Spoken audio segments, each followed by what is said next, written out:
দুটো বছর পার হতে চললো মাহিম, আর তুই এখনো সিঙ্গেলই রয়ে গেলি। আমাদের দেখ, আমরা দুজন কত হ্যাপি আছি, আর তুই সবসময় মুখটা গোমরা করে রাখিস। একা একা চুপচাপ ক্লাস করিস। কত সুন্দরী সুন্দরী মেয়ে আছে আমাদের ক্লাসে, একজনকেও কি তোর ভালো লাগে না? আসলেই ও এমন করছে কেন? নিজেকে সবার থেকে লুকিয়ে রাখে, কারোর সাথে তো এমনি মিশেও না। কথাগুলো বলছিল মাহিমের বেস্ট ফ্রেন্ড শুভ আর ওর গার্লফ্রেন্ড তাসনিয়া। ওরা দুজন মাহিমের সবচেয়ে কাছের বন্ধু। ওরা দুজন ওকে নিয়ে অনেক চিন্তিত। বলতে গেলে প্রেম ভালোবাসা এসব কোনো কিছুতেই মাহিম বিশ্বাস করে না কিংবা ওকে আকৃষ্ট করে না। মাহিম সবসময় একা চুপচাপ থাকে, শুধুমাত্র শুভ আর তাসনিয়ার সাথে কথা বলে, তাও খুব কম। বাকিদের সাথে দরকার ছাড়া কোনো কথা বলে না। মাহিম ফোন চালাতে চালাতে শুভ আর তাসনিয়াকে উদ্দেশ্য করে বলে, দেখো, আমার এসবে মন টানে না। আমি একাই ভালো আছি। একা মানুষের একা থাকাই ভালো। শুধু শুধু অন্য কারো প্রতি দুর্বল হয়ে সেই দিন শেষে কষ্টই পেতে হবে। তার চেয়ে একাই ভালো আছি। আর আমার মেয়েদের পিছনে ঘোরা বা সময় নষ্ট করা একদম পছন্দ না। আমাকে আমার মতো থাকতে দে। শুভ হতাশ হয়ে বেঞ্চে বসে মাহিমের দিকে তাকিয়ে বলল, ভাই, তুই চাইলে আমাদের ক্লাসের সবচেয়ে সুন্দরী মেয়েটা, যার জন্য আমাদের পুরো ক্লাসের সব ছেলেরা পাগল, ওর সাথে রিলেশন করতে পারিস। একমাত্র তুই কখনো ওর ধারে কাছে যাসনি। একবার ট্রাই করে দেখ তো। দরকার নাই, একাই ভালো আছি। পাশে থেকে তাসনিয়া শুভর কান টেনে ধরে জিজ্ঞেস করে। কি? তার মানে তুই গিয়েছিলি? শুভ থতমত খেয়ে বলল, আরে না না, আমি যাব কেন? আমার তো তুমি আছো, তোমাকে ছাড়া আমি অন্য কাউকে দেখি না। মিথ্যা! তুমিও সাবিহার জন্য পাগল, তাই না? মাহিম শুভ আর তাসনিয়ার খুনসুটি দেখে মুচকি হাসে। আর অমনি সানজিদা ক্লাসে প্রবেশ করে ওর মেয়ে বান্ধবীদের সাথে নিয়ে। মাহিম একবার সানজিদার দিকে তাকিয়ে তার পর মুহূর্তেই ও জানালার বাইরে তাকিয়ে থাকে। সানজিদা বেশ সুন্দরী, মন গাড়া একটা মেয়ে। ব্রাউনিশ চুলের কালার, দুধের মতো ফর্সা গায়ের রং, আর দেহের গঠনও আকর্ষণীয়। ওকে যে একবার দেখে ওর জন্য পাগল হতে বাধ্য, শুধুমাত্র মাহিম বাদে। একমাত্র পুরো ক্যাম্পাসে ওই কোনো মেয়েকে পাত্তা দেয় না। যাই হোক, শুভ তাসনিয়াকে মানিয়ে মাহিমকে বলল, তোকে প্রেম করাতে গিয়ে নিজেই ফেসে যাচ্ছি, থাকার দরকার নেই। চল রহিম চাচার চা খেয়ে আসি, মাথাটা ঝিম দিয়ে আছে। চলো। মাহিম শুভ আর তাসনিয়া ক্লাস থেকে বের হয়ে যাচ্ছিল।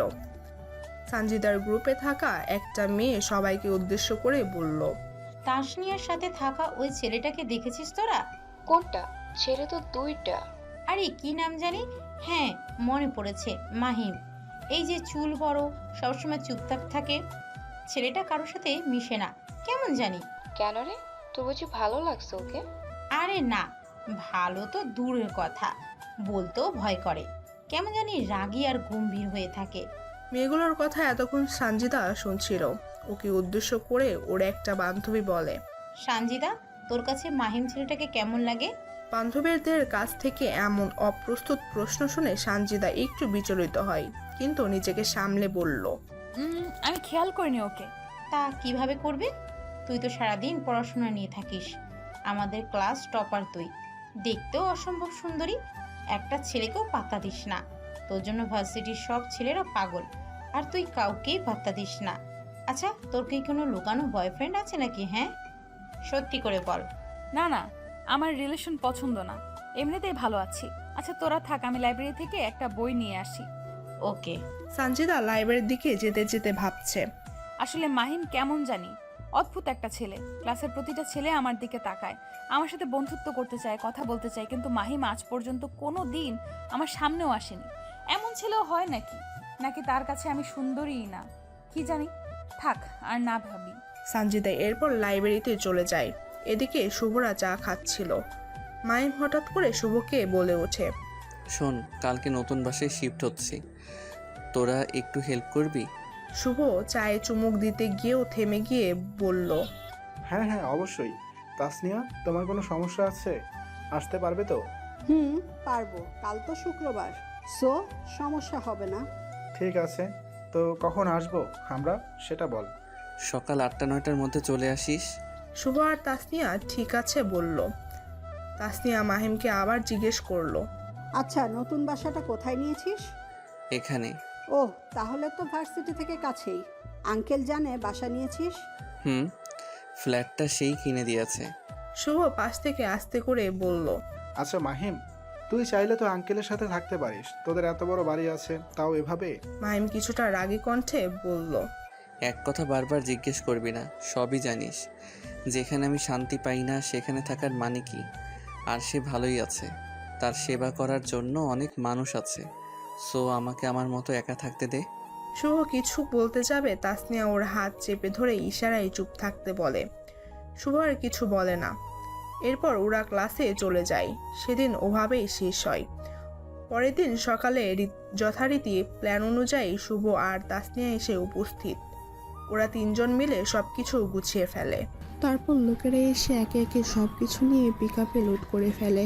ওরা পিক আপের সাথে সিএনজিতে করে মাহিমের নতুন বাসার দিকে রওনা হয়। ছুটির দিন সকাল সকাল রাস্তা ফাঁকা থাকায় 1 ঘন্টার মধ্যে ওরা নতুন জায়গায় পৌঁছে যায়। শুভ আর তাসনিয়া সিএনজি থেকে নেমে জায়গাটা দেখে বেশ অবাক হয়। বেশ ভিআইপি একটা জায়গা, আর চারপাশের বিল্ডিংগুলো বেশ উঁচু উঁচু। এরপর লোকেরা মাহিমের আসবাবপত্রগুলো একে একে 7 তলায় নিয়ে আসে। শুভ আর তাসনিয়া প্রথম মাহিমের ফ্লাইটে ঢুকতেই স্তব্ধ। বিশাল বড় একটা ফ্লাইট। ওরা দুজন অবাক হয়ে দেখছে। শুভ মাহিমকে বলল, ভাই, তুই এত বড় একটা ফ্ল্যাটে একা থাকবি, তোর ভয় করবে না? আমি ভূতকে ভয় পাই না। পাশ থেকে তাসনিয়া রসিকতা করে বলে, হ্যাঁ ঠিক তো, ভূত উল্টা তোকে ভয় পায়। হা হা হা। শুভ আর তাসনিয়া হাসাহাসি করছে। মাহিমও না হেসে পারল না, তবে খুব অল্প, যা শুভ আর তাসনিয়ার চোখেও পড়েনি। আসবাবপত্র অল্প থাকায় নিয়ে আসতে বেশি সময় লাগলো না। লোকেরাই মাহিমের কথা মতো সব কিছু সাজিয়ে দিয়ে টাকা নিয়ে চলে গেল। এরপর ওরা তিনজন মিলে বাকিটা গুছিয়ে ফেলল। পুরো ঘরটা এখন দেখার মতো। তাসনিয়া শুভকে মজা করে বলল, আমাদের বিয়ের পর এমন একটা ফ্ল্যাট কিনে দিবা, তুমি আর আমি থাকবো। ঠিক আছে, দিবনি। তার আগে একটা টাকার গাছ খুঁজে নিই। বলে হেসে দেয়। মাহিম পাশ থেকে বলল, চিন্তা করিস না, তোদের বিয়েতে এমন একটা ফ্ল্যাট গিফট দিবনি। শুভ আর তাসনিয়া লজ্জা পেয়ে বলল, ধুর, কি যে বলিস না, তোর দিতে হবে না, আমি কিনবনি ইনশাল্লাহ। নিবি না? ঠিক আছে, দিব না যা। তোদের ছেলে মেয়েকে দিবনি তাহলে। বলে মাহিম মুচকি হাসলো। শুভ আর তাসনিয়া লজ্জায় শেষ। শুভ উঠে দাঁড়িয়ে বলল, উফ, তাসনিয়া চলো তো খাবার নিয়ে আসি, ওর ক্ষুধা লাগছে, তাই আমাদের পেছনে লাগছে। হ্যাঁ হ্যাঁ চলো। তাসনিয়া আর শুভ খাবার আনতে চলে যায়। ওদের সব কিছু গুছাতে গুছাতে কিছুটা দুপুর হয়ে গিয়েছে। তাই শুভ যাচ্ছে লাঞ্চটা মাহিমের সাথেই করে যাবে ওরা। মাহিম ওর বেডরুমের বারান্দায় গিয়ে দাঁড়ায়। বেশ বাতাস আর রোদ, আশেপাশের সব বড় বড় দালান, মাঝে মাঝে ফাঁকা জায়গাও দেখা যায়। মাহিমই এই বাসাটা পছন্দ করেছিল, কারণ এখানে সব কিছু যান্ত্রিক কোলাহল নেই। একদম চুপচাপ শান্ত পরিবেশ। ওর একাকিত্বের সময়টা আরও একাকিত্বে হয়তো কাটাতে পারবে, তাই এই ফ্ল্যাটটা নেওয়া। যাই হোক, এরপর খাবার নিয়ে আসলে সবাই মিলে খাবার খেয়ে একটু বিশ্রাম নিয়ে শুভ আর তাসনিয়া বিদায় নিয়ে চলে যায়। মাহিম অনেক ক্লান্ত থাকায় বিছানায় শোয়া মাত্রই ঘুমিয়ে পড়ে। রাতে ওর ঘুম ভাঙে। ঘুমাতুর চোখে ঘড়ির দিকে তাকিয়ে দেখে 8:17 বাজে। কফি খেতে খুব ইচ্ছে করছিল, তাই কোনো রকম ফ্রেশ হয়ে উঠে কফি বানাতে গিয়ে দেখে কফি শেষ। দীর্ঘ একটা শ্বাস ছেড়ে এক প্রকার বাধ্য হয়ে বের হয় কফি কিনতে।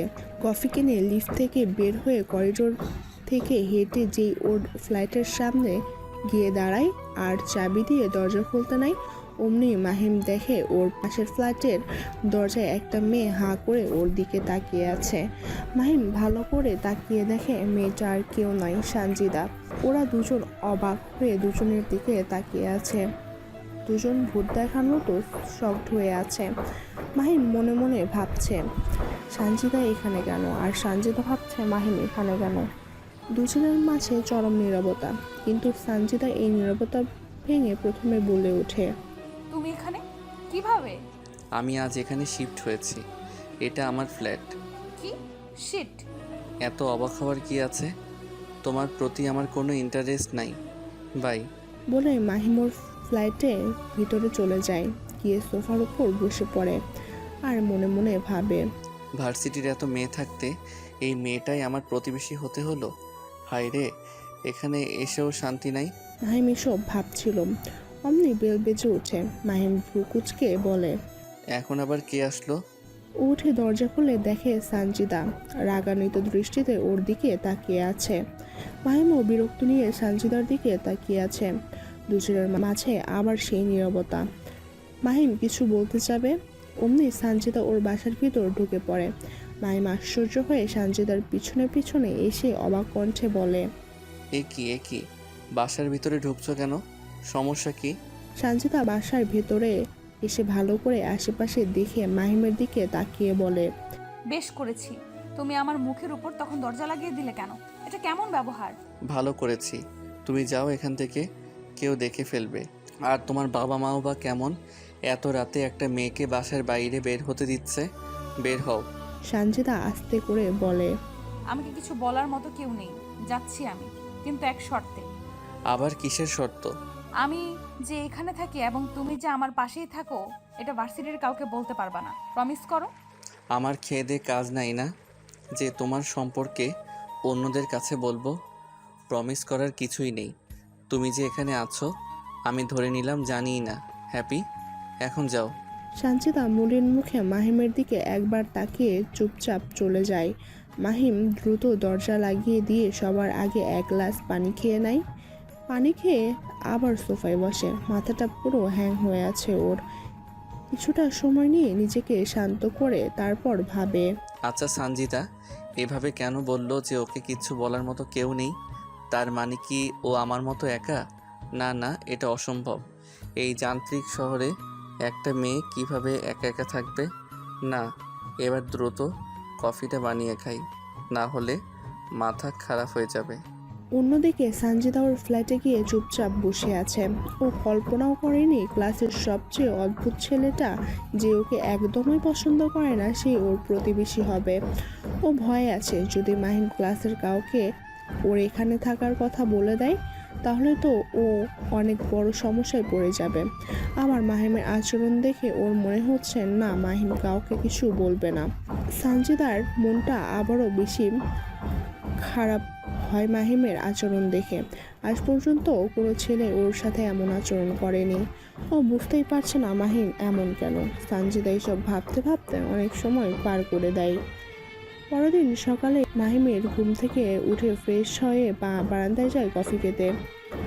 ওর বারান্দায় কোনো গ্রিল নেই, খোলা বারান্দা, তাই ইটের ওপর ভর দিয়ে কফির কাপে এক চুমুক দিয়ে বাইরের দৃশ্য দেখতে দেখতে হঠাৎ নাকে অসম্ভব সুন্দর একটা ঘ্রাণ ভেসে আসে। ও ঠিক বাম পাশ থেকে ঘ্রাণটা আসছিল।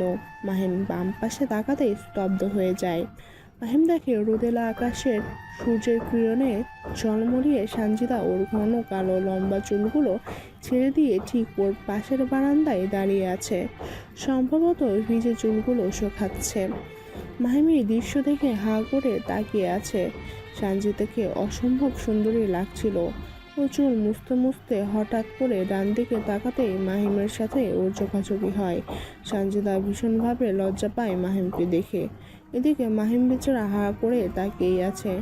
সানজিদা দ্রুত ওড়না ঠিক করে ভ্রু কুঁচকে জোর কণ্ঠে মাহিমকে উদ্দেশ্য করে জিজ্ঞেস করে, ব্যাপার কি? এভাবে হা হয়ে তাকিয়ে আছো কেন? মেয়ে মানুষ কি আগে কখনো দেখোনি? সানজিদার লজ্জাজনক প্রশ্ন মাহিমের হুঁশ ফিরে। ও কোনোভাবে নিজেকে সামলে দ্রুত কফির মগে এক চুমুক দিয়ে সামনের দিকে চুপচাপ তাকিয়ে থাকে। সানজিদা মাহিমের এই কাণ্ড দেখে বলে, এখন ভদ্রসাজার ফন্দি চলছে তাই না? এই যে মিস্টার। মাহিম এদিক ওদিক তাকিয়ে সানজিদার দিকে ফিরে বলল, আমাকে বলছো? সানজিদার হাসি পাচ্ছিল অনেক। কোনো মতে হাসি চেপে রাগী ভাব নিয়ে বলে, এই সাততলায় আপনি ছাড়ার কে আছেন? ভূত? অবশ্যই তোমাকে বলছি। ও ভালো, তো কি হয়েছে? সমস্যা কি? আমার সমস্যা? আমার তো কোনো সমস্যা নেই, সমস্যা তোমার। আমারও কোনো সমস্যা নেই, আমি তো আরামে কফি খাচ্ছি। এই যে। বাবা, তো কফি খাচ্ছিলে ভালো কথা, কিন্তু আমার দিকে তাকালে কেন? আমি তোমাকে দেখিনি, আমি প্রাকৃতিক সৌন্দর্য দেখছিলাম। ওই যে দেখো কত সুন্দর একটা নদী। সানজিদা মাহিমের কথা মতো অন্যদিকে তাকিয়ে দেখে কিছুই নেই।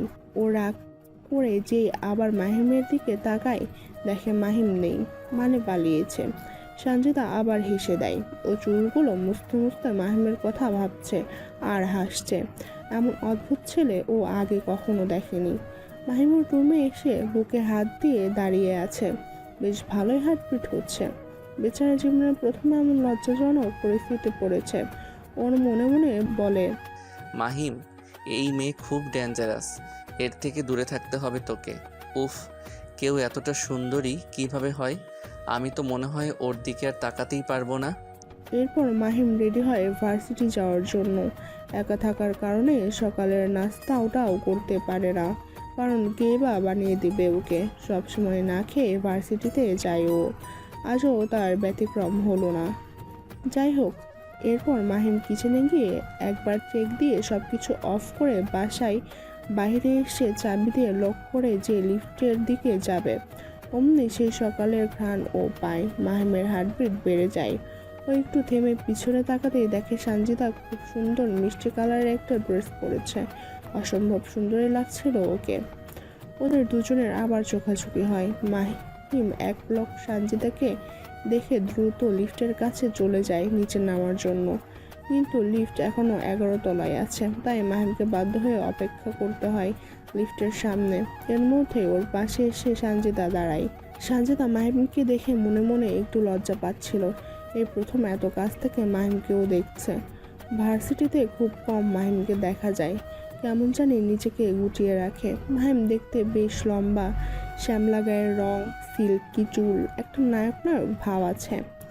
তবে সেটা সবসময় ও লুকিয়ে রাখে, যে সঞ্জিতা এখন স্পষ্ট বুঝতে পারছে। ওরা দুজন পাশাপাশি দাঁড়িয়ে আছে। মাহিমের কেমন জানি অস্বস্তি লাগছে। ওর মন চাচ্ছে সিঁড়ি দিয়ে নেমে যাক। সঞ্জিতার সাথে একসাথে ও লিফটে নামতে পারবে না, কিন্তু 7 তলার সিঁড়ি থেকে নামতে নামতেও ক্লান্ত হয়ে যাবে। আবার সঞ্জিতার সাথেও যেতে চাচ্ছে না। এসব ভাবতে ভাবতে মাহিম সিঁড়ির দিকে হাঁটা দেয়। সঞ্জিতা খপ করে মাহিমের হাত ধরে ফেলে আর জিজ্ঞেস করে, ওদিকে কোথায় যাচ্ছ? সিঁড়ি দিয়ে চলে যাব। লিফট চলে এসেছে তো। তুমি যাও, আমি যাব না। যেতে হবে। তুমি লিফট দিয়ে যাও, আমি বরং সিঁড়ি দিয়ে যাচ্ছি। কেন? আবার কেন কিসের? তুমি তো আমাকে দেখতেই পারো না, তাই আমি সিঁড়ি দিয়ে যাচ্ছি, তুমি লিফট দিয়েই যাও। সঞ্জিতার এই কথা শুনে মাহিম অসহায়ের মতো দাঁড়িয়ে আছে। এর মধ্যে লিফট চলে আসে। সঞ্জিতা মাহিম লিফটে ওঠার জন্য অপেক্ষা করছে, তারপর ও যাবে। মাহিম লিফটে উঠে না দেখে সঞ্জিতা বলে, কি ব্যাপার, যাও। যাচ্ছি। সঞ্জিতার ধমক খেয়ে মাহিম লিফটে উঠে, কিন্তু ওর খুব খারাপ লাগছিল। লিফটটা যে বন্ধ হবে তখনই মাহিম লিফটের দরজা থামিয়ে ফেলে আর এক টান মেরে সঞ্জিতাকে লিফটের ভিতর নিয়ে আসে। সঞ্জিতা মাহিমের হঠাৎ টানে টাল সামলাতে না পেরে সোজা ওর বুকের উপর এসে পড়ে। ও অবাক হয়ে যায় মুহূর্তেই। মাহিম এটা করলো কি? লিফটার আপন গতিতে 7 তলা থেকে নিচে নেমে আসছে, কিন্তু ওরা দুজন একে অপরের সাথে মিশে দুজন দুজনের দিকে অপলক দৃষ্টিতে তাকিয়ে আছে। সময় যেন ওদের মাঝে থমকে গিয়েছে। যে মাহিম ওকে দেখতে পারে না, তার বুকের উপর এখন সঞ্জিতা। হঠাৎ করে লিফটটা 4 তলায় নামে। বেল বাজতেই ওরা দ্রুত একে অপরকে ছেড়ে দুজন দুপাশে চলে যায়। ওদের দুজনের হৃদস্পন্দন অনেক বেড়ে গিয়েছে। লিফটের দরজা খুলে একজন বয়স্ক লোক লিফটে উঠেন। এরপর তারা সাথেই ওরা দুজন নিচে চলে যায়। সঞ্জিতা কল্পনাও করেনি এমন একটা পরিস্থিতিতে এই সকাল সকাল ওকে পড়তে হবে। সব দোষ মাহিমের। ওরা দুজন দ্রুত লিফট থেকে বেরিয়ে বাইরে চলে আসে। মাহিম দ্রুত পায়ে বিল্ডিংয়ের বাইরে এসে রিক্সার জন্য অপেক্ষা করতে থাকে, যাতে সঞ্জিতার মুখোমুখি আর না হতে হয়। কিন্তু লাভ কি, সে সঞ্জিতা ঘুরে ফিরে আবার ওর পাশে এসে দাঁড়ায়, তবে অনেকটা দ্রুত বজায় রাখে। মাহিম রিক্সার জন্য অপেক্ষা করতে করতে আর চোখে একবার সাবিহার দিকে তাকায়। দেখে মেয়েটার ফর্সা মুখখানা লজ্জায় গোলাপি হয়ে আছে। এই দৃশ্য দেখে ও মুগ্ধ হয়। সঞ্জিতাও একটু পরপর মাহিমের দিকে তাকাচ্ছিল। যেহেতু ওর পাশেই মাহিম দাঁড়িয়েছিল, তাই ওর তাকানোটাই স্বাভাবিক। ভিআইপি এলাকা হওয়ায় রিক্সা খুব কম দেখা যায়। ওরা প্রায় 10 মিনিট অপেক্ষা করে, কিন্তু রিক্সার কোনো খবর নেই। ক্লাস শুরু হতে আর মাত্র 1 ঘন্টা বাকি। রাস্তায় যে জ্যাম নির্ঘাত আধা ঘন্টা তো লাগবেই। এভাবে সময় গেলে আজকে দেরি হবে নিশ্চিত। দুজনের কপালেই চিন্তার ভাঁজ। একটা রিক্সাও কি আসবে না? দুজন এসব ভাবতে ভাবতে হঠাৎই একটা রিক্সা দেখা মেলে। ওরা দুজন একসাথে জোরে রিক্সা মামাকে ডাক দিলে রিক্সা মামা কীভাবে যেন মাহিমের সামনে এসে দাঁড়ায়। মাহিম সানজিদার দিকে তাকিয়ে বিজয় মার্কা একটা হাসি দেয়। সানজিদা সেই হাসি দেখে খুব রাগ করে আর কষ্টও পায়, কারণ মাহিম তো চলে যাবে। ও এখন কি করবে? ওর মনে হচ্ছে আজ দিনটাই ওর খারাপ। বেচারি মুখ কালো করে একটু দূরে গিয়ে চুপচাপ অন্য রিক্সার জন্য অপেক্ষা করতে থাকে। এদিকে মাহিম রিক্সা মামাকে জিজ্ঞেস করে ভার্সিটিতে যাবে কিনা। সে উত্তরে বলে যাবে। মাহিম খুশি হয়ে যেই রিক্সায় উঠবে তখন কেন জানি ও একবার সানজিদার দিকে তাকায়। ও দেখে মেয়েটা মাথা নিচু করে মুখটা মলিন করে চুপচাপ দাঁড়িয়ে আছে। এই করুণ দৃশ্য দেখে মাহিমের নিজেকে খুব খারাপ পাষাণ একটা মানুষ মনে হলো। ও রিক্সায় না উঠে মামাকে আস্তে করে বলে, মামা, আপনি ওই মেয়েটাকে ভার্সিটি নিয়ে যান, আমি ভাড়া দিয়ে দিচ্ছি, ঠিক আছে? আচ্ছা মামা। মাহিম ভাড়া দিয়ে রিক্সা মামাকে সানজিদার কাছে পাঠিয়ে দেয়। রিক্সা মামা সানজিদার সামনে গিয়ে বলে, আপা আসেন। সানজিদা মাথা তুলে অবাক হয়ে রিক্সা মামার দিকে তাকায় আর মনে মনে বলে, আরে এটা তো মাহিমের রিক্সা, এখানে কি করে? এটা ভেবে ও সাথে সাথে মামাকে জিজ্ঞেস করে, আপনি না ওকে নিয়ে যাচ্ছিলেন, তাহলে আবার আমাকে কেন? মামা কইছে আপনারা নিয়ে যাইতে, উঠেন জলদি। সানজিদা আবার মাহিমের দিকে তাকায়। ওদের চোখাচোখি হয়। মাহিম দ্রুত অন্যদিকে তাকিয়ে রিক্সা খোঁজার ভান করে। সানজিদা অসম্ভব খুশি হয়। ও ভাবতেও পারেনি মাহিম ওর জন্য নিজের রিক্সা ছেড়ে দিবে। ও দ্রুত রিক্সায় উঠে বসলে রিক্সা মামা রিক্সা ঘুরিয়ে মাহিমের সামনে দিয়ে সানজিদাকে নিয়ে চলে আসে। ওদের আবারও একবার চোখাচোখি হয়। মাহিম ওর মনে আলাদা একটা শান্তি পায়। ও নিজেকে বলে, ভালো করেছি। একটা মেয়েকে এভাবে একা এখানে ফেলে আমার চলে যাওয়াটা ঠিক হতো না। যাই, এবার সামনের দিকে হাঁটা দেই, যদি একটা রিক্সা পাওয়া যায়, না হলে হেঁটেই যেতে হবে আজকে। সানজিদা আধা ঘন্টার মধ্যে ভার্সিটিতে পৌঁছে যায়। ভাড়া দিতে গেলে রিক্সাওয়ালা মামা বলে, আপা আপনার ভাড়া ওই মামা দিয়ে দিছে, আপনার আর দেওয়া লাগবে না। বলেই সে চলে যায়। সানজিদা অবাক হয়ে তাকিয়ে থাকে। মাহিমে তো অদ্ভুত কেন, ও ঠিক বুঝতে পারছে না। প্রথমে নিজের রিক্সা দিয়ে দিল, এখন শুনছে ভাড়াও নাকি দিয়ে দিয়েছে। এমন কেউ করে নাকি কখনো? সানজিদা সব ভাবতে ভাবতে ক্লাসে চলে আসে। ক্লাসে এসে ওর বান্ধবীদের সাথে আড্ডা দিতে দিতে স্যার চলে আসে। সানজিদা আশেপাশে তাকিয়ে মাহিম এখনও আসেনি, অথচ স্যার চলে এসেছে। সানজিদার দিকে অনেক চিন্তা শুরু হয়। এতক্ষণ তো লাগার কথা না আসতে, কিছু হলো না তো আবার? সানজিদার খুব চিন্তা হচ্ছিল এবং খারাপ লাগছিল। ওর বান্ধবীরা বেশ কয়েকবার জিজ্ঞেস করেছে কি হয়েছে ওর, কিন্তু ও শুধু ইশারা বলেছে যে কিছু হয়নি।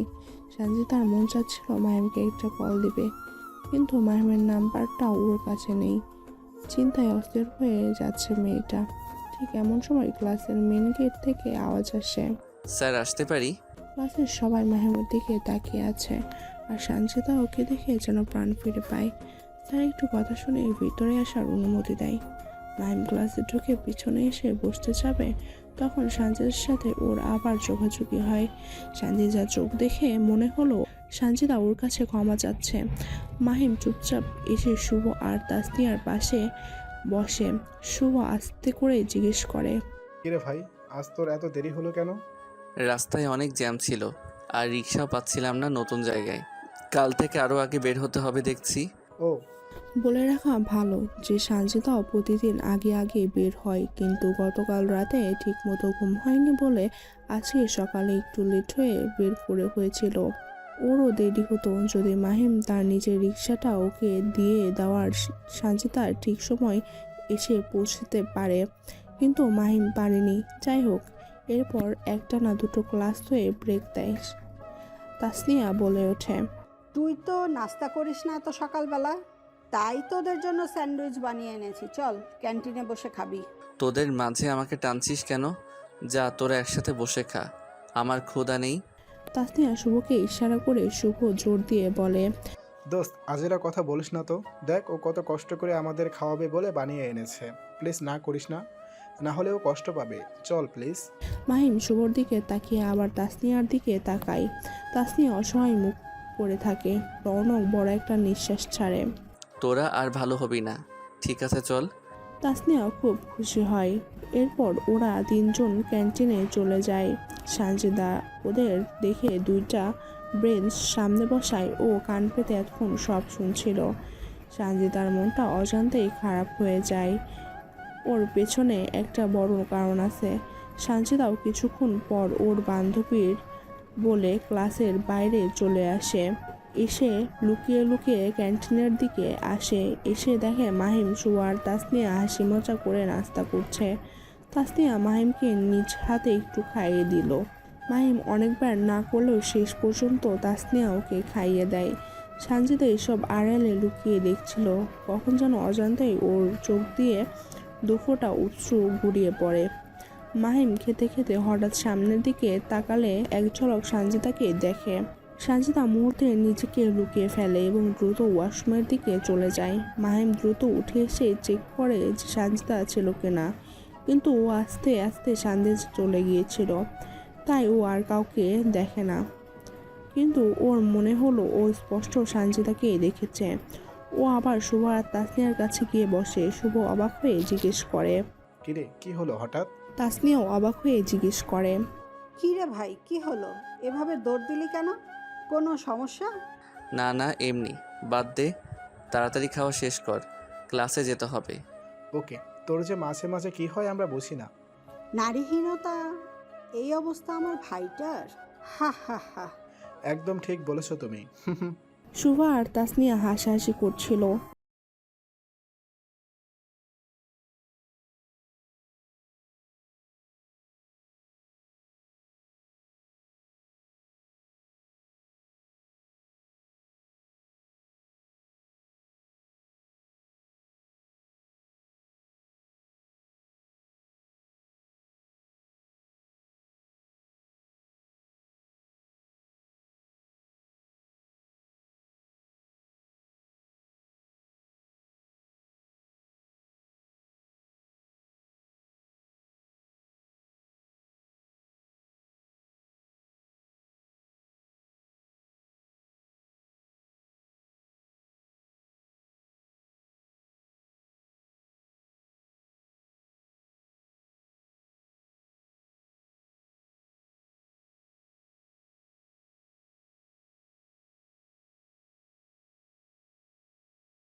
মতে কলটা রিসিভ করে কানে দেয় আর বলে, হ্যালো। কিরে ঘুমাচ্ছিস? কয়টা বাজে খেয়াল আছে? কয়টা? 9টা বাজে। ও তো কল দিয়েছিস কেন বল? দোস্ত, তাসনিয়ার বার্থডে সামনে, ওকে কি দেওয়া যায় একটু বল না। আমার মাথায় কিছুই আসছে না। আমার কি গার্লফ্রেন্ড আছে যে আমি এসব জানবো? তোর মাথায় মনে হয় কোনো বুদ্ধি নেই। আরে তুই ছাড়া আমার কে আছে বল, তাই তোকে জিজ্ঞেস করেছি। তুই? আচ্ছা শোন, তাসনিয়া খুব সিম্পল একটা মেয়ে। তুই ওকে নিয়ে ভালো কোনো একটা জায়গায় যা, মানে ভালো রেস্টুরেন্টে, আর ওকে একটা লকেট বা এমন কিছু একটা গিফট দিতে পারিস। আশা করি তাতেই ও খুশি হবে। শুভ অসম্ভব খুশি হয়ে বলে, দোস্ত, এর জন্যই তোকে আমার এত ভালো লাগে। তোর কাছে হেল্প চাইলে তুই কখনো না করিস না। তুই বাইরে থেকে অনেক শক্ত হলেও তোর ভিতরটা অনেক নরম। তোর যে প্রেমিকা হবে সে যে কতটা লাকি হবে তা সে নিজেও জানবে না। থ্যাঙ্কস দোস্ত, তাহলে আমি সব ঠিক করি। যা। শুভ ফোন রেখে দেয়। মাহিম কিছুক্ষণ শুয়ে থেকে উঠে ফ্রেশ হয়ে কিচেনে যায়। ফ্রিজ খুলে একবার চোখ বুলিয়ে দেখে খাওয়ার কিছুই নেই। থাকবে কিভাবে? মাসে 1 কি 2 বার রান্না করে, তাও মজা হয় না। কি আর করার, বাধ্য হয়ে অনলাইনে খাবার অর্ডার করে। 15 মিনিটের মধ্যে ওর খাবার চলে আসে। খাওয়া শেষ করে ও বারান্দায় চলে যায় ওর পছন্দের সঙ্গীকে নিয়ে। রৌনক কাঠের চেয়ারটায় বসে ওর সঙ্গীকে কোলে তুলে নেয়। এরপর আস্তে আস্তে করে সুর তোলে। হ্যাঁ, ওর সঙ্গীটাই আর কেউ না, ওর পছন্দের গিটার। চোখ বন্ধ করে এই অন্ধকার শহরটার মাঝে নিজেকে বিলিয়ে দিয়ে ঠান্ডা হিমশীতল বাতাসের স্পর্শে ও গিটারে সুর তুলতে থাকে। অনেক ভালো গিটার বাজাতে পারে, কারণ ওর একাকিত্বের সঙ্গী এটাই। আজ মন চাচ্ছে একটু গান গাইবে, ও তাই গিটার বাজাতে বাজাতে একটা গান ধরে। গানটা অনেকটা বেদনাময় ছিল। হয়তো এই গানটার মধ্যে মাহিম ওর কষ্টগুলো ভাসিয়ে দেয়। অনেকটা সময় গুনগুন করে ওর রুমে চলে আসে, এসে ল্যাপটপ নিয়ে কাজ করতে বসে। বলে রাখা ভালো, মাহিম হাইলি পেইড একজন প্রোগ্রামার আর গ্রাফিক্স ডিজাইনার। ও ফরেন মার্কেট অনলাইনে বেশি কাজ করে। মাসে কম হলেও 2-3 লাখ টাকা ইনকাম করে, যা ও কাউকে বলেনি। এসব টাকার অর্ধেক টাকাও প্রতি মাসে একটা মসজিদে দান করে। কেন করে না সামনে জানানো হবে। ওর পেন্টিং কাজগুলো শেষ করে ও ঘুমিয়ে পড়ে। সকালের অ্যালার্ম বাজলে অনেক কম কষ্টে ঘুম থেকে উঠে ফ্রেশ হয়ে রেডি হয় ভার্সিটির জন্য। মাহিম বাসায় বাইরে এসে দেখে আকাশটা কেমন জানি মেঘলা। কাল এত রোদ ছিল আর আজ মেঘলা। ওর কাছে হিসাবটা মিলে না। ও কি যেন ভেবে ওর ছাতাটা ব্যাগে ভরে নেয়, তারপর রিক্সা নিয়ে ভার্সিটিতে চলে আসে। কালকের রাত থেকে এখন পর্যন্ত একবারও মাহিমের সাথে সানজিদার দেখা হয়নি। শুধু তাই না, মাহিম সানজিদাকে নিয়ে ভাবেওনি, কারণ ও অনেক ভেবে দেখলো যে সানজিদার সাথে ওর যতবারই দেখা হয়েছে কিংবা যাই হয়েছে, ওদের মাঝে উল্টাপাল্টা কিছু না কিছু হয়েছেই, যা ও আর চায় না। তাই সানজিদার চ্যাপ্টার ক্লোজ।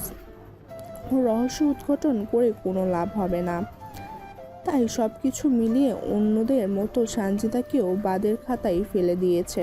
ক্লাসে এসে সানজিদার দিকে একবারও না তাকিয়ে চুপচাপ ও শুভর কাছে চলে যায়। ওদের সাথে টুকটাক কথা বলে। এদিকে সানজিদা অনেকবার মাহিমের দিকে তাকালেও আজ একবারও ওদের চোখাচোখি হলো না। গত 2 বছর যেমন ছিল সব কিছু আবার তেমন হয়ে যায়। সেদিন ছুটির পর ঠিক অঝোর ধারায় বৃষ্টি নামে। যে যার মতো করে বাসায় চলে যায়। মাহিম খুশি হয়ে ওর ছাতাটা বের করে ক্যাম্পাসের বাইরে আসতেই দেখে সানজিদা এক কোণায় মন খারাপ করে দাঁড়িয়ে আছে। হয়তো এই অঝড় বৃষ্টিতে কিভাবে বাসায় যাবে তার জন্য চিন্তা, মন খারাপ করে দাঁড়িয়ে আছে। মাহিম এসব ভেবে ওকে ইগনোর করে চলে যাচ্ছিল, কিন্তু কেন জানি পারলো না। ও সানজিদার কাছে গিয়ে ওর হাতের ছাতাটা ওকে দিয়ে দিল। সানজিদা হঠাৎ করে মাহিমকে দেখে চমকিত হয়, তাও আবার এভাবে ছাতা হাতে দেখে। ও কিছুই বলার আগে মাহিম বলে, বৃষ্টির বেগ অনেক বেশি, কখন থামবে ঠিক নেই। তুমি এটা নিয়ে বাসায় চলে যাও, না হলে এখানে কতক্ষণ দাঁড়িয়ে থাকবে তার ঠিক নেই। ধরো। আমাকে ছাতা দিলে তুমি যাবে কিভাবে? আমি ছেলে মানুষ, চলে যেতে পারবো, সমস্যা হবে না। জলদি ধরো। সানজিদা অবাক হয়ে শুধু তাকিয়েছিল মাহিমের দিকে। একটা কথা বলে রাখা ভালো যে মাহিম কিন্তু সানজিদার চোখের দিকে তাকাচ্ছিল না, নিচের দিকে তাকিয়ে সব বলছিল। সানজিদা ছাতা ধরে না দেখে মাহিম জোর করে হাতে ছাতাটা চেপে দিয়ে চলে আসে।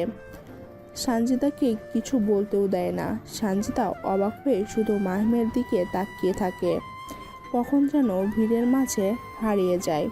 এরপর সানজিদা ছাতা নিয়ে বাসায় চলে আসে। এসে ছাতাটা মুছে সুন্দর করে রেখে দেয় পরের দিন ক্লাসে দিয়ে দিবে বলে। কিন্তু একটানা 2 দিন হলো মাহিম ভার্সিটিতেই আসে না। সানজিদার কেমন জানি অস্থির লাগছে। মাহিমের কি হলো, কেন ভার্সিটিতে আসছে না, কিছুই জানে না ও। কি করবে তাও বুঝতে পারছে না ও। ওর বাসায় যে নক করবে তার সাহস পায় না। সানজিদা বুদ্ধি করে শুভ আর তাসনিয়ার আশেপাশে ঘুরতে থাকে, কিন্তু ওদের বুঝতে দেয় না। ওরা মাহিম নিয়ে কিছু বলে কিনা তা শোনার জন্য এই বুদ্ধি। একদিন সানজিদা ওদের ঠিক সামনে বসলে তাসনিয়া শুভকে বলছে, আচ্ছা, ও কবে সুস্থ হবে? আজ 4 দিন হলো, এখনো বাসায় পড়ে আছে। তুমি কিছু জানো? গায়ে অনেক জ্বর, তার উপর একা থাকে। আমি 2বার দেখা করতে গিয়েছি, আমাকে আর যেতে না করেছে। ও ওর যে রাগ আমি আর ভয়ে যেতে পারিনি। প্রতিদিন কল দিয়ে জিজ্ঞেস করি কেমন আছে, শুধু বলে আছি। কেমন লাগে বলো? ও যে কেন সেই দিন এইভাবে বৃষ্টিতে ভিজে বাসায় গেল আমি বুঝলাম না। এখন অসুস্থ হয়ে পড়েছে, আমাদেরও যেতে দেয় না। আমাকে তো যেতেই না করেছে, আমিও নাকি অসুস্থ হয়ে যাব। এটা কোনো কথা বলো? দোয়া করো, আর কি করব বলো। সানজিদা বুঝে যায় ওর ধারণাই সঠিক। মাহিম খুব অসুস্থ, তাই এতদিন ধরে ভার্সিটি আসে না। সানজিদা কোনো কিছু না ভেবে হঠাৎ করে কাউকে কিছু না বলে ক্লাস থেকে বেরিয়ে পড়ে। ক্লাসের স্যার সহ সবাই অবাক হয়ে তাকিয়ে থাকে। ও রিক্সা নিয়ে সোজা বাসায় চলে আসে। এসে মাহিমের বাসায় বেল দেয়। থেমে থেমে 3টা বেল দেওয়ার পর মাহিম যখন দরজা খুলে না, সানজিদার কপালে তখন বিন্দু বিন্দু ঘাম জমতে শুরু করে। ও দরজায় জোরে জোরে বাড়ি দিয়ে মাহিম মাহিম বলে ডাকতে থাকে। প্রচণ্ড পরিমাণের হার্টবিট বেড়ে গেছে, কারণ মাহিম ওর জন্যই অসুস্থ। ও বুঝতে পারেনি মাহিম বৃষ্টিতে ভিজে বাসে যাবে সেদিন, তাহলে কোনোদিন ছাতাটা নিত না। সেই বাড়িটা দিয়ে যখন সানজিদা কাউকে ডাকতে যাবে, ঠিক তখনই মাহিম দরজা খুলে। সানজিদা রীতিমতো দৌড়ে আসে। এসে দেখে মাহিমের চোখ মুখ ফুলে লাল হয়ে আছে। ও কোনো কিছু না ভেবে মাহিমের কপালে গায়ে হাত দেয়। দেখে জ্বরে আগুন হয়ে আছে পুরো শরীর। মাহিম কিছু বলতে যাবে তার আগেই ওর হাত ধরে সানজিদা ওকে ওর বেডরুমে নিয়ে যায়। ওকে এক প্রকার জোর করে শুইয়ে দেয়, তারপর দ্রুত জলপটি এনে দিয়ে দেয়। এদিকে মাহিম এসব দেখে আকাশ থেকে পড়ছে। ও যে সানজিদাকে কিছু বলবে তারও সুযোগ পাচ্ছে না। এদিকে সানজিদা দ্রুত একটা ডাক্তারকে কল করে মাহিমের বাসায় নিয়ে আসে। মাহিম ডাক্তারকে দেখে আরও অবাক হয়, তবে সানজিদার দিকে তাকিয়ে ও কিছু বলার সাহস পায় না। সানজিদাকে কেমন অস্থির, চিন্তিত আর পাগল পাগল হয়ে আছে, যেন ওর অসুস্থতা সানজিদার কোনোভাবেই মেনে নিতে পারছে না। ডাক্তার মাহিমকে দেখে একটা ইঞ্জেকশন দিয়ে দেয়। সানজিদাকে বলে, ওকে, এই ইঞ্জেকশনটা না দিলে ওর অবস্থা আরও খারাপ হয়ে যেত। তুমি আমাকে ডেকে ভালো করেছো। কি হয় তোমার? সানজিদা মাহিমের দিকে কিছুক্ষণ তাকিয়ে থেকে বলে, আমার আপন কেউ। ডাক্তারটা বয়স্ক থাকায় উনি অল্পতেই অনেক কিছু বুঝে যান। তিনি হাসি দিয়ে সানজিদার মাথায় হাত বুলিয়ে দিয়ে বলে, ওর খেয়াল রেখো, ঠিকমতো ঔষধগুলো খাইয়ে দাও। এতদিন মনে হয় কোনো ওষুধ খাইনি, তাই জ্বরটা বসে গিয়েছে। তোমার যত্নই ওকে সুস্থ করতে পারবে আল্লাহ চাইলে। ঠিক আছে আঙ্কেল। কোনো সমস্যা হলে আমাকে ডাক দিও মা। জি আঙ্কেল। টাকাটা পরে দিও, সমস্যা নেই। ডাক্তারটা সানজিদার পূর্ব পরিচিত ছিল বিধায় টাকা মাত্র তিনি চলে আসেন, না হলে সাধারণত উনি ক্লিনিক ছেড়ে আসে না। ডাক্তার চলে গেলে সানজিদা দরজা লাগিয়ে মাহিমের কাছে এসে ওর পাশে বসে জলপটিটা চেঞ্জ করে দেয়। মাহিম এবার সানজিদাকে কিছু বলার জন্য ওর দিকে তাকিয়ে দেখে সানজিদা নিঃশব্দে কাঁদছে, গাল বয়ে চপচপ করে অশ্রু গড়িয়ে পড়ছে। মাহিম এই দৃশ্য দেখে স্তব্ধ হয়ে যায়। ও কাঁপা কণ্ঠে প্রশ্ন করে, এই মেয়ে, তুমি এভাবে কাঁদছো কেন? কি হয়েছে? সানজিদা উত্তরে কিছুই বলে না, শুধু মাথা নিচু করে কেঁদে যাচ্ছে। মাহিম অবাক হয়ে তাকিয়ে আছে সানজিদার দিকে। বেচারা এত অসুস্থ, কি যে করবে মাথায় আসছে না। তাও শরীরের সব শক্তি এক করে সানজিদার হাতের উপর ওর হাতটা রাখে। আর অমনি সানজিদা কিছুটা আওয়াজ করে কেঁদে ওঠে। মাহিম সানজিদার হাতটা শক্ত করে ধরে বলল, প্লিজ এভাবে না কেঁদে আমাকে বলো কি হয়েছে। সানজিদা কাঁদতে কাঁদতে বলে, আমার জন্য তুমি এইভাবে অসুস্থ হলে? কে বলেছিল এতটা উদার হতে আমার জন্য? কেন সেদিন আমাকে ছাতা দিতে গেলে? আমি না হয় ভিজে আসতাম, আমি না হয় অসুস্থ হতাম, কিন্তু তুমি কেন এমন করলে? তুমি তো আমাকে পছন্দই করো না, আমাকে দেখতেই পারো না, তাহলে কেন এমন করলে? কেন? সানজিদা অঝরে কাঁদছে। মাহিম কাঁপা কাঁপা করছে বলে, দেখো, আমি আমার দায়িত্ব পালন করেছি, আর কিছু না। তুমি শান্ত হও প্লিজ। আর কে বলেছে আমি তোমাকে পছন্দ করি না? অবশ্য করি। শেষ কথাটা বলতে বলতে মাহিম চুপ হয়ে যায়।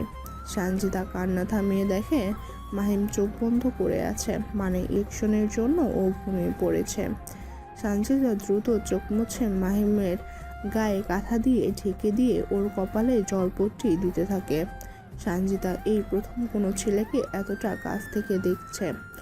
ও আস্তে করে মাহিমের গালে হাত দিয়ে ছুঁয়ে দেখে। ওর ভেতরে অন্যরকম একটা অনুভূতি হয়। সঞ্জিদা মাহিমের মুখের কাছে এসে আস্তে আস্তে করে বলে, মাহিম, তুমি বড়ই অদ্ভুত একটা ছেলে। আমার জন্য কত ছেলে পাগল, কিন্তু তারা কোনোদিন তোমার মতো করে আমাকে স্পেশাল ফিল করায়নি। তুমি কোনোদিন আমার দিকে ঠিক মতো তাকাওনি, তারপরেও তুমি আমার জন্য এত কিছু করলে। আমি বুঝতে পেরেছি মাহিম, সত্যি বলতে তুমি বুঝিয়েছো আমাকে যে আমাকে যেসব ছেলেরা পছন্দ করে তারা শুধু আমার বাইরের রূপটাকেই পছন্দ করে, কেউ আমাকে আমার সত্যিকারের আমিটাকেই পছন্দ করে না কিংবা ভালোবাসে না। তুমি যে কত ভালো এবং বড় মনের মানুষ তার প্রমাণ আমি পেয়েছি। সত্যি তুমি আমার মনের মতো একজন মানুষ হয়ে গেলে। আই উইশ আমি কোনোদিন তোমাকে এগুলো বলতে পারতাম। I wish. সঞ্জিদা সারাদিন মাহিমের সেবা করে। রাত 1টার দিকে মাহিমের ঘুম ভাঙে। এখন অনেকটা জ্বর কমে গিয়েছে। ও আস্তে আস্তে চোখ মেলে তাকিয়ে দেখে সঞ্জিদা ওর হাতটা আঁকড়ে ধরে ঘুমিয়ে আছে মাটিতে বসেই। মাহিম এই দৃশ্য দেখে কষ্ট পায়। ও আস্তে করে সঞ্জিদা বলে ডাক দেয়। সাথে সাথে সঞ্জিদা তড়িঘড়ি করে উঠে কি বলে মাহিমের দিকে তাকায়। মাহিম ওকে থামিয়ে বলল, আহা, অস্থির হচ্ছ কেন? আমি ঠিক আছি। তুমি এভাবে মাটিতে শুয়ে থেকো না, ঠান্ডা লাগবে। তুমি চুপ করো, দেখি তোমার জ্বরটা আছে কিনা। সঞ্জিদা মাহিমের কপালে হাত দিয়ে দেখছে জ্বর আছে কিনা। দেখে জ্বর নেই। দেখে ও বলে, তুমি একটু বসো, আমি তোমার জন্য স্যুপ বানিয়ে আনি। তুমি না খেয়ে আছো অনেকক্ষণ হবে। এসব লাগবে না, আমি কিছু খেয়ে নিবনি। তুমি তোমার বাসায় যাও, তোমার বাবা মা চিন্তা করবেন। সঞ্জিদা মাহিমের কাছে এসে বলে, আমার জন্য চিন্তা করার মতো কেউ নেই। আমি তোমার মতোই একা থাকি। আর ডাক্তার আঙ্কেল কি বলে গিয়েছে মনে নেই? আমি যেন তোমার পাশে থাকি। সো তুমি চুপচাপ শুয়ে থাকো। বলে সঞ্জিদা চলে আসে মাহিমের কিচেনে। এসে দেখে এখানে কিছুই নেই। দ্রুত ও বাসায় গিয়ে চিকেন স্যুপ বানাতে যা যা লাগে তা নিয়ে এসে বানাতে থাকে। এদিকে মাহিম শুয়ে আছে, ভাবছে। সঞ্জিদা এই যান্ত্রিক শহরে একা থাকে, কিন্তু কেন? ওর বাবা মা কোথায়? এত সুন্দরী একটা মেয়ে এভাবে একা থাকাটা কেমন বেমানান লাগে। না, ওর কাছ থেকে সব জানতে হবে। না, এখন না। সারাটা দিন ও আমার সেবা করেছে, ওকে এখন কোনো প্রশ্ন করা ঠিক হবে না। মাহিম এসব ভেবে চোখ বন্ধ করে কিছুক্ষণ শুয়ে থাকে। ওর শরীরটা আসলেই অনেকটা দুর্বল, কোনো শক্তি পাচ্ছে না। একটু পরেই সঞ্জিদা স্যুপ নিয়ে চলে আসে। ও মাহিমকে ধরে উঠিয়ে বসে ওর হাতে স্যুপের বাটিটা দিতে গিয়েও আবার থেমে যায়। মাহিম অবাক হয়ে বলে, কি হলো? বাটিটা দাও। সঞ্জিদা মাথা নাড়িয়ে ইশারায় না না করে। মাহিম আশ্চর্য হয়ে প্রশ্ন করলো, তাহলে খাবো কিভাবে? সঞ্জিদার লজ্জাসিক্ত মুখখানা নিয়ে আস্তে করে বলল, আমি খাইয়ে দিব, তোমার শরীর দুর্বল, যদি পড়ে যায়। মাহিম সঞ্জিদার কথা শুনে হাঁ হয়ে তাকিয়ে আছে। কিন্তু ওর মন চাইল না সঞ্জিদাকে বাধা দিতে, কারণ বাধা দিলে মেয়েটা মনে আঘাত পাবে, যা মাহিম চায় না। ও অনেক কষ্টে ওর হাত উঠিয়ে সঞ্জিদার চোখ দুটো মুছে দেয়। সঞ্জিদা চমকে যায় আর খুব লজ্জা পায় মাহিমের স্পর্শ পেয়ে। মাহিম সঞ্জিদাকে হাসানোর জন্য বলল, কি সুন্দর কপাল আমার। ভার্সিটির সব ছেলেরা যেই সুন্দরীর জন্য পাগল, সে এখন আমাকে খাইয়ে দিবে। আমার জীবনটা আজ ধন্য। থুকু, তেজপাতা হয়ে গেল। হা হা হা। সঞ্জিদা মাহিমের কথা শুনে মুচকি হাসে আর লজ্জাও পায়। ও আর কিছু না বলে চামচে স্যুপ নিয়ে মাহিমের মুখের দিকে এগিয়ে দেয়। মাহিম সঞ্জিদার চোখের দিকে তাকিয়ে খেয়ে নেয়। খাওয়া মাত্রই ওর এত ভালো লাগে, ও অসম্ভব খুশি হয়ে বলে, ওয়াও, খুব মজা তো, প্লিজ আরও দাও। সঞ্জিদা মুচকি হেসে খুশি হয়ে মাহিমকে বাকি স্যুপটা নিজে হাতে খাইয়ে দেয়। খাওয়া শেষ হলে মাহিম সঞ্জিদাকে বলে, কত বছর পর যে কারো হাতের রান্না খেয়ে এত তৃপ্তি পেলাম, তোমাকে বোঝাতে পারবো না। অসংখ্য ধন্যবাদ তোমাকে। হয়েছে। আচ্ছা, তুমি কি বাসায় কিছু রান্না করে খাও না? আমার কিচেন একদম ফাঁকা, খাওয়ার মতো কিছুই নেই।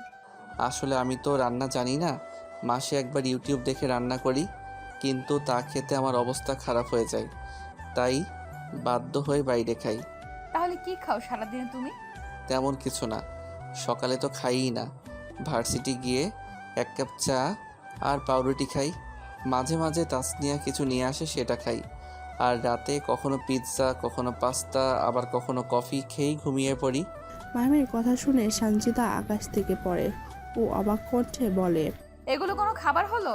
এর জন্য তো তোমার এই অবস্থা। এখন থেকে আমি তোমাকে রান্না করে খাওয়াবো। আরে না না, কি বলছো এসব? তোমার বাড়তি কষ্ট হবে, দরকার নেই, আমি অত খাই না। কোনো কষ্ট হবে না। আমি নিজের জন্য যা রান্না করি তার একটু বাড়িয়ে তোমার জন্যও করব। তাহলেই হবে। প্লিজ না করো না। আমার খুব ইচ্ছা হয় কারোর জন্য কিছু করতে। আমাকে একটু করতে দাও প্লিজ। আচ্ছা আচ্ছা ঠিক আছে, তবে এক শর্তে দিতে পারি। কি? খাবার যা যা লাগে আমি কিনে দিব, মানে টাকা আমি দিব। এটা কেমন কথা? না না, আমিও শেয়ার হব। তাহলে তোমার মতো তুমি খেও, আর আমার মতো আমি। ওকে ওকে, রাজি। এই মেয়ে, তুমি তো সারাদিন না খেয়ে আছো, যাও কিছু খেয়ে ঘুম দাও, অনেক রাত হয়েছে। আমার ক্ষুধা নেই। তোমার সাথে গল্প করতে খুব ভালো লাগছে। আমার না মন খুলে কথা বলার মতো কেউ নেই। তোমার সাথে কথা বললে অনেক ভালো লাগে। মাহিম অবাক হয়ে তাকিয়ে থাকে। সে মেয়ে এত বান্ধবী, তার মন খুলে কথা বলার কেউ নেই। মাহিম সানজিদাকে বলল, তোমার তো কত বান্ধবী, কত ছেলেরা পাগল, তাও মনের কথা শোনানোর মতো কেউ নেই। অদ্ভুত ব্যাপার। সানজিদা মাথা নিচু করে বলল, সবাই তোমার মতো না মাহিম। সবাই শুধু আমার বাইরের রূপটাকেই পছন্দ করে। আমি ভেতর থেকে কেমন, কি চাই আমি, কি আমার ইচ্ছা, তার কোনো দামই দেয় না। সবাই সবার স্বার্থে আমার সাথে মিশে। সত্যি বলতে তারা আমার কেউ না, তারা সবাই ফেক। আমি সেদিন বুঝতে পেরেছি, যেদিন তুমি আমাকে ছাতাটা দিলে। একমাত্র তুমিই সাহায্যের হাত বাড়িয়ে দিয়েছিলে। বাকিরা তো আমাকে দেখে চলে গিয়েছে মজা পেয়ে। তাহলে তুমিই বলো, তাদেরকে আমি কিভাবে আমার মনের কথাগুলো বলি বলো। মাহিম স্তব্ধ হয়ে বসে থাকে। ও কল্পনা করেনি সানজিদার মতো মেয়ে জীবনে এমনও হতে পারে। ও সানজিদার হাতটা ধরে বলল, তোমার আমাকে যা বলতে মন চাই বইল। আমারও কোনো মানুষ নেই যার সাথে মন খুলে কথা বলতে পারবো। শুভ আর তাসনিয়া হলো অন্যরকম। ওরা আমাকে নিয়ে অনেক চিন্তা করে, তাই ওদেরকে কিছু বলতেও পারি না। তুমি আমাকে সব বইলো, আমি তোমার সব কথা শুনবো। তাই তাহলে এখন তোমার বাসায় গিয়ে ঘুম দাও, না হলে তুমি আবার অসুস্থ হয়ে যাবে। সানজিদা দুঃখী ভাব করে কিছুক্ষণ মাহিমের দিকে তাকিয়ে থেকে বলল, তুমি একা থাকতে পারবে? তোমার শরীর তো খারাপ। যদি আমাকে দরকার হয় আমি বরং তোমার পাশের গেস্ট রুমটাই ঘুমাই, যদি কিছু মনে না করো। মাহিম চিন্তায় পড়ে যায়, কিন্তু সানজিদার মনের মুখখানা দেখে না করতে পারে না। তাই মাহিম বলল, ঠিক আছে ঘুমাও। সানজিদা অসম্ভব খুশি হয়। ও মাহিমকে শুইয়ে দিয়ে রুমের লাইট অফ করে পাশের রুমে গিয়ে শুয়ে পড়ে। মেয়েটা অনেক ক্লান্ত। এদিকে মাহিম মনে মনে ভাবে, সানজিদা আজ অনেক কিছু ওকে বলল। এতদিন সানজিদাকে নিয়ে ওর অনেক ভুল ধারণা ছিল। সানজিদা যে ওর মতো একা তাও ও বোঝেনি। সত্যি বলতে গেলে ওদের মাঝে পরিস্থিতিটা এমন যে তাদের একে অপরকে প্রয়োজন। যাই হোক, কালকের সকালটা ওদের দুজনের জন্য নতুন এক সকাল হবে। তবে সানজিদা আর ওর মাঝে কি সম্পর্কটার কোনো নতুন মন নিবে, নাকি এভাবে সব কিছু চলমান থাকবে, তা কেউ জানে না। আস্তে আস্তে জানা যাবে। সকাল 9টার দিকে মাহিমের ঘুম ভাঙে। ও আস্তে আস্তে চোখ মেলে এদিক ওদিক তাকায়। শরীরটা এখন ভালো লাগছে। অনেকদিন পর ও শান্তিতে ঘুমিয়েছে। বেশ হালকা লাগছিল শরীরটা। মাহিম উঠে ফ্রেশ হয়ে বাইরে আসতেই ওর মনে পড়ে যে সানজিদা তো ওর বাসায়। তাই সানজিদাকে ডাকার জন্য বাইরে আসতেই সবার আগে কিচেনের দিকে নজর যায় ওর। মাহিম অবাক হয়ে তাকিয়ে থাকে। অসম্ভব পরীর মতো সুন্দর একটা মেয়ে কোমর সমান চুলগুলো ছেড়ে দিয়ে আনমনে কাজ করছে। মাহিম এই অপরূপ দৃশ্য দেখে ঘুরে পড়ে। তার কাছে আগতেই ও আবিষ্কার করে মেয়েটা আর কেউ নয়, সে হলো সানজিদা। সানজিদা হঠাৎ করে মাহিমকে দেখে ওর কাছে এসে সামনে দাঁড়িয়ে পড়ে। তুমি উঠেছো? আমি একটু পরে তোমাকে ডাকতে যেতাম। জ্বর কমেছে তোমার? মাহিম সানজিদাকে এত কাছ থেকে দেখে ও কথাই বলতে পারছে না, তাই ইশারায় মাথা নাড়ায়। কিন্তু সানজিদা শিওর হতে পারছে না। যদি মাহিম মিথ্যা বলে ও চেক করবে, তারও উপায় নেই, কারণ ওর দুটো হাতে আটা লাগছে। তাই সানজিদা না ভেবে মাহিমকে বলল, আমার দিকে একটু ঝুঁকো তো। মাহিম আশ্চর্য হয়ে সানজিদার কথায় সানজিদা আবার জোর দিয়ে বলল, আরে মাথাটা একটু নিচে নামাও। মাহিম ধমক খেয়ে ওর মুখটা একটু নিচু করতে সানজিদা ওর কপালটা মাহিমের কপালের সাথে লাগিয়ে দিয়ে দেখে জ্বর আছে কিনা। এদিকে সানজিদার এমন কাণ্ডে মাহিম যেন আকাশ থেকে পড়ে, কারণ হঠাৎ করে ওরা দুজন এখন এতটা কাছে যে ওদের দুজনের ঠোঁটের দূরত্ব সামান্য কিছু ইঞ্চির।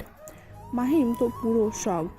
ওর ভিতরে কেমন জানি অন্যরকম একটা অনুভূতি হচ্ছে। সঞ্জিতাকে এতটা কাছে দেখে কিছুক্ষণ পর সঞ্জিতা সরে গিয়ে বলল, জ্বর এখন নেই, তবে রেস্টে থাকতে হবে তোমাকে, বুঝলে মিস্টার? কথাগুলো বলে সঞ্জিতা খেয়াল করে মাহিম চুপ করে আছে। ও আবার জিজ্ঞেস করে, কি হলো, চুপ কেন? কোনো সমস্যা? মুচকে একটা হাসি দিয়ে মাথা নাড়িয়ে না বলে সঞ্জিতা কিছুক্ষণ মাহিমের দিকে তাকিয়ে থাকলে ও উপলব্ধি করতে পারে ও কি করেছে একটু আগে। মাহিম দেখে মুহূর্তেই সঞ্জিতার মায়াবী মুখখানা লাল গোলাপি হয়ে যায় লজ্জায়। ওকে এখন এতটা মন কাড়া লাগছিল যে মাহিমের মন চাচ্ছিল ওর হৃদয়টা বের করে সঞ্জিতাকে দিয়ে দিত। বেচারা খুব কষ্টে নিজেকে সামলে হলরুমে এসে বসে। সঞ্জিতা নিচের লজ্জাসিক্ত মুখখানা ঢাকতে দ্রুত নাস্তা বানাতে শুরু করে। মাহিম ওর ফোনটা হাতে নিয়ে দেখে শুভ অনেকগুলো কল দিয়েছে। ও দ্রুত কল ব্যাক করতেই শুভ রিসিভ করে বলে, কিরে এত কল দিলাম ধরলি না যে? ভাই তুই ঠিক আছিস? হ্যাঁ, এখন ঠিক আছি। জ্বর আর নেই। গতকাল ডাক্তার দেখিয়েছি, মেডিসিন খেয়ে ঘুমিয়েছিলাম। এখন শরীরটা একটু দুর্বল শুধু। যাক আলহামদুলিল্লাহ।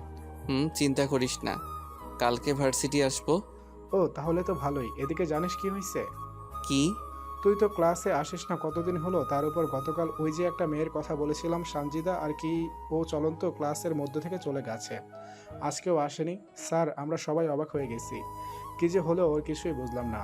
যাই হোক তুই ঠিক আছিস শুনে এখন অনেকটা চিন্তামুক্ত লাগছে। ও তুই চিন্তা করিস না, হয়তো কোনো জরুরি কাজে গিয়েছে মেয়েটা, চলে আসবে নে। আচ্ছা দোস্ত আমরা আজকে আসি, একবার তোর সাথে দেখা করতে। তাসনিয়া মন খারাপ করে আছে, প্লিজ আসি। এখন তো তুই সুস্থ। মাহিম সঞ্জিতার দিকে একবার তাকিয়ে কিছুক্ষণ ভেবে বলল, আজকে এসে আর কি করবি? কাল তো ভার্সিটিতে দেখা হচ্ছেই সকালে, আর বাসার যা অবস্থা। আচ্ছা তাহলে কালকে দেখা হচ্ছে। এরপর শুভ কল কেটে দেয়। আসলে মাহিম চাচ্ছিল সঞ্জিতার সাথে সময় কাটাতে। শুভ তাসনিয়ার চলে আসলেই সঞ্জিতাকে যেতে হবে। কেন জানি ওর মন চায় না সঞ্জিতা ওর থেকে দূরে যাক। অথচ এই মাহিমই কোনো মেয়েকে দেখতে পারত না এতদিন। সঞ্জিতা ওকে কি জাদু করলো যে ওর নয়নজোড়া শুধু সঞ্জিতাকে দেখতে চায়। মাহিম ফোন রেখে আস্তে আস্তে কিচেনের দিকে চলে যায়। সঞ্জিতা মুচকে একটা হাসি দিয়ে বলল, আর একটু ওয়েট করো, এই রুটি কয়টা বানানো হলেই নাস্তা দিচ্ছি। মাহিম অজান্তেই মুচকে একটা হাসি দিয়ে মনে মনে বলল, ওকে পুরো বাঙালি বউদের মতো লাগছে। ও কি তা জানে? আমি বলবো না, ও আবার লজ্জা পাবে। পাক না একটু লজ্জা। ও লজ্জা পেলে কেন জানি ওকে আরও বেশি মায়াবী লাগে। মন চায় ওর দিকে অসীম প্রহর তাকিয়ে থাকি। না থাক, মেয়েটাকে জ্বালিয়ে লাভ নেই। অনেক কষ্ট করছে আমার জন্য, তার চেয়ে বরং অন্য কিছু জিজ্ঞেস করি।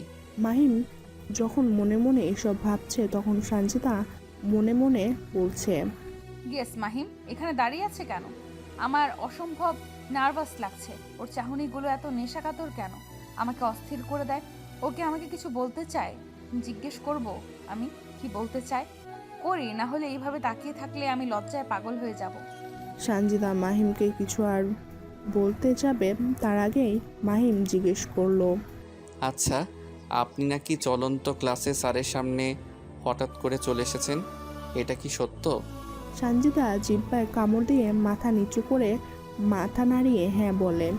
মাহিম মুচকি হেসে আবার বলল, তা এমন করার কারণ কি একটু বলবেন? সঞ্জিতা এবার মাথা তুলে জোর দিয়ে বলল, এমন করব না কেন বলো? শুভ আর তাসনিয়া বলেছিল তুমি নাকি অনেক অসুস্থ। সেদিন বৃষ্টিতে ভিজে বাসায় এসেছো। আমি এইসব শুনে নিজেকে আর ধরে রাখতে পারিনি, তোমার কাছে ছুটে এসেছি। একবার ভাবো যদি না আসতাম তাহলে কি হতো?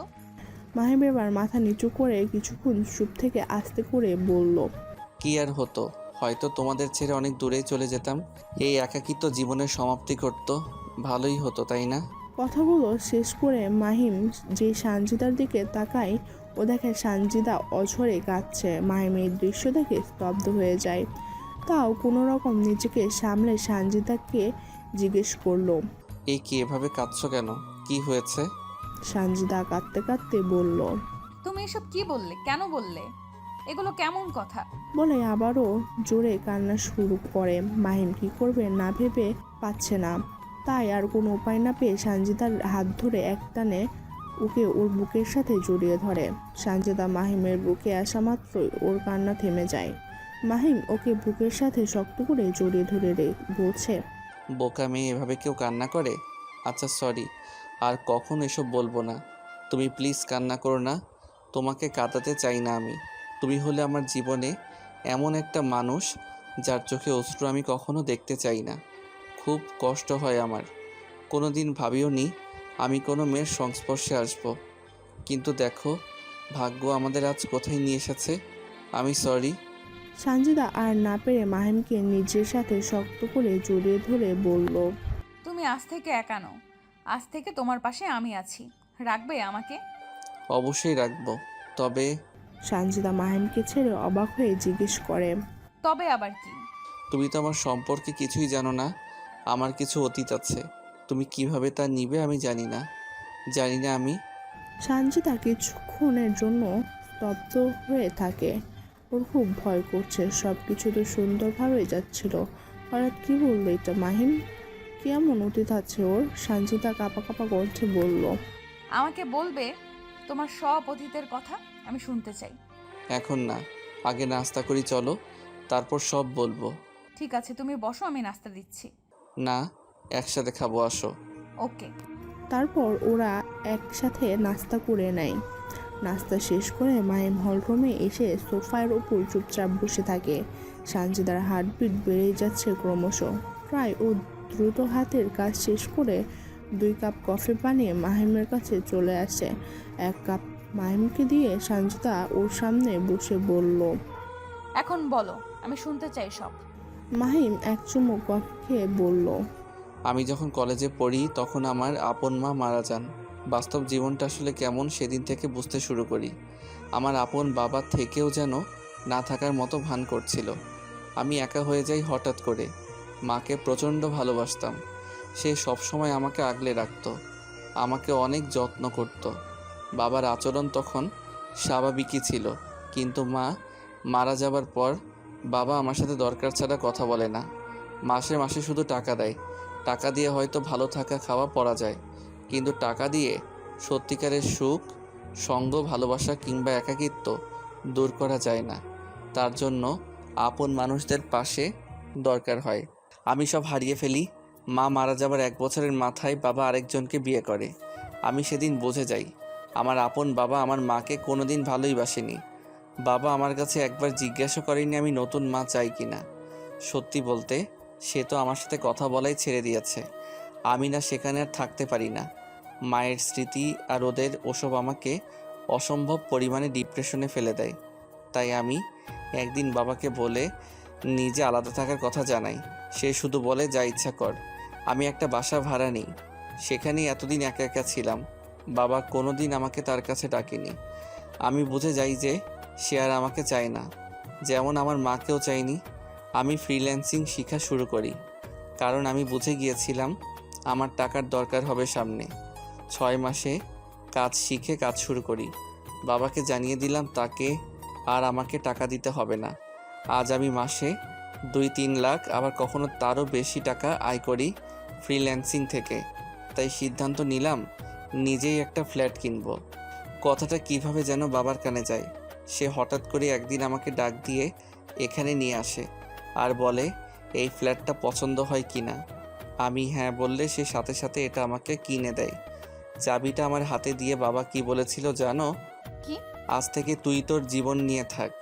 তোর মায়ের নামে এই টাকাগুলো ছিল যা দিয়ে তোকে এই ফ্ল্যাট কিনে দিলাম। আমার আর কোনো দায়িত্ব নেই। বাবা চলে যায়। আমি বড় হয়েছি, তাই বুঝতে পারি যে তার নতুন স্ত্রী চাই না আমি তাদের মাঝে আর আসি। আমি তখন তবে বলেছি এই কারণে যে তুমি কি এমন একটা মানুষের সাথে থাকবে যার আশেপাশে কেউ নেই তার পরিবারের। আমি বলতে গেলে নিঃস্ব। তুমি, শুভ আর তাসনিয়া ছাড়া আমার এখন কেউ নেই এই দুনিয়াতে।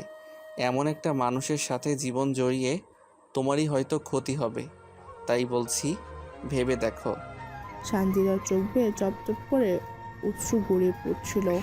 ও মাহিমের হাতটা শক্ত করে ধরে বলল, দুটো মানুষের এক হওয়ার জন্য কি সত্যিই পরিবারের প্রয়োজন? আমি মনে করি না। পরিবার তো শুধু আমাদের ভালো মন্দ দেখে এক করে দেয়। তাদের দায়িত্ব এইটুকুই। তোমার পরিবার নেই তাতে কি?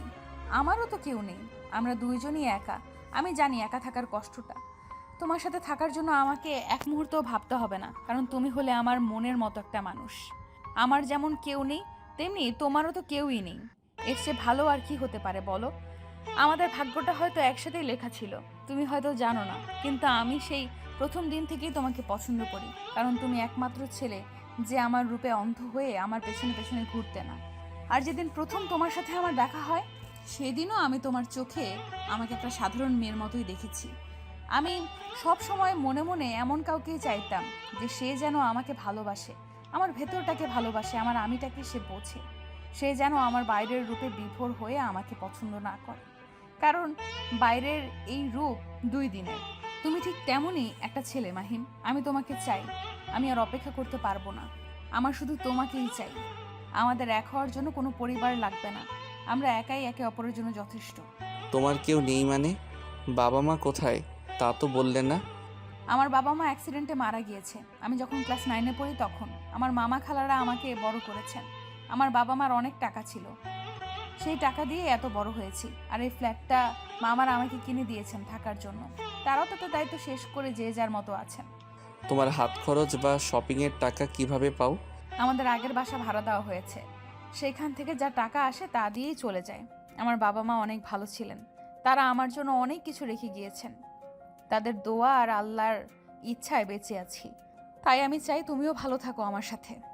আমি হয়তো তোমাকে ছাড়া আর কাউকেই মেনে নিতে পারবো না। তোমার কাছে অন্যরকম একটা শান্তি পাই। এই শান্তি আমি বাবা মার পর শুধু তোমার কাছেই পেয়েছি। আমি বোধহয় তোমাকে ভালোবেসে ফেলেছি মাহিম, সত্যিই ভালোবেসে ফেলেছি। কথাগুলো শেষ করে সানজিদা মাহিমকে শক্ত করে জড়িয়ে ধরে। মাহিমও ওকে জড়িয়ে ধরে বলল, সত্যি বলতে আমিও তোমাকে ভালোবেসে ফেলেছি। আমার চোখ জোড়া তোমার জন্য পাগল। তোমাকে না দেখলে আমার ভালো লাগে না। আমিও বোধহয় তোমাকে ভালোবেসে ফেলেছি। আমিও পারবো না তোমাকে ছাড়া থাকতে। আমিও না। আজ অনেকদিন পর মাহিন আপন কাউকে পেয়েছে। ওর শূন্য বুকটা ভরে গিয়েছে সানজিদার ভালোবাসায়। আজ ওদের খুশির দিন, অনেক বড় একটা খুশির দিন। আজ থেকে শুরু হবে। হঠাৎই হাততালির শব্দ আসে। মাহিম আর সানজিদা ভূত দেখার মতো ভয় পেয়ে তাকায়। ওরা দেখে শুভ আর তাসনিয়া দাঁড়িয়ে আছে। ওদের দুজনের চোখে অশ্রু এবং অনেক খুশি। শুভর কাছে মাহিমের বাসার এক্সট্রা একটা চাবি আছে, অনেক আগে থেকেই ছিল। মাহিম দিয়েছিল যদি কোনো দরকার পড়ে তাই। শুভ আর তাসনিয়া মাহিমকে নিয়ে অনেক চিন্তিত ছিল, তাই মাহিমের না করা সত্ত্বেও ওরা দুজন চলে আসে। ওরা ওকে দেখতে এসে ওদের এভাবে দেখে ফেলে। শুভ আর তাসনিয়া ওদের দুজনের পাশে বসে শুভ তাসনিয়াকে উদ্দেশ্য করে বলল, তাসনিয়া, আমি জানতাম ওরা এক না একদিন এক হবেই। দেখেছো, আমার কথাই সত্যি হলো। কংগ্রাচুলেশন তোদের, খুব খুশি লাগছে তোদের একসাথে দেখে। আসলেই কংগ্রাচুলেশন। আজকে তুমি আর আমি চিন্তামুক্ত। শয়তানটাকে আর এখন না খেয়ে থাকতে হবে না। হা হা হা। তাসনিয়া কথাগুলো শুনে সবাই হেসে দেয়। মাহিম আর সানজিদাও খুব খুশি হয়। সেই দিন শেষে ওরা একটা নতুন পরিবার পেল। ওরা 4 জন ঠিক করে শুভ আর মাহিম ভার্সিটি শেষ করা মাত্রই ওরা ওদের প্রিয় মানুষটাকে বিয়ে করবে। সানজিদা আর তাসনিয়া খুব খুশি। সানজিদার আগে আপন কেউ ছিল না, কিন্তু মাহিমের কাছে এসে ওর ভাইয়ের মতো শুভ আর বোনের মতো তাসনিয়াকে কাছে পেয়েছে। সানজিদার খুশিতে আত্মহারা। আজ দিন শেষে ভালোবাসার মানুষটাকে কাছে পাওয়ার আনন্দটাই অন্যরকম, যা সানজিদা আর মাহিম অনুভব করছে।